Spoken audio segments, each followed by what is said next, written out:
How to add filters on Instagram. First, open the Instagram app on your mobile device. Once the app is open, tap on the plus icon, which is the Create button. This will take you to the interface where you can select a photo or video. For this tutorial, I will select a photo.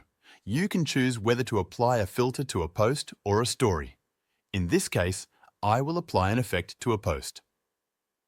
After selecting the photo, tap on Next. You will now see an interface with different editing options. Scroll to the second last option where you will find various filters. Browse through the available filters and select the one you want to use.